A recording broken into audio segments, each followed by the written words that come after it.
هلکه وی وختونه چې بدل شو ټول علم شو بې اعتباره خرسیږي ضمیرونه بني ادم شو بې اعتباره واده به دې چې وکړه په مودو به وم په تمه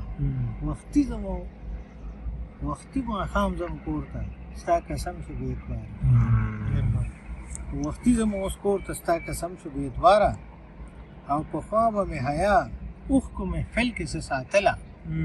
پخوا به مې حیا اوښکو محفل کې څه ساتله په مخ شي راخورې د سترګو نم شو بې اعتباره او ملا بله لار نشته په چوپ چوپ دې نه رغېږم ملا بله لار نشته بله لار ګوره ملا بله لار ګوره په چوپ چوپ دې نه رغېږم اشنا چې دروغجن چې ستا دا دم شو بې اعتباره او دا نن چې یوسفزي د پښتونخوا نه کډین غاړي دا نن چې یوسفزي د پښتونخوا نه کډین غاړي پښتون چې بې اعتباره شي نو سم شو بې اعتباره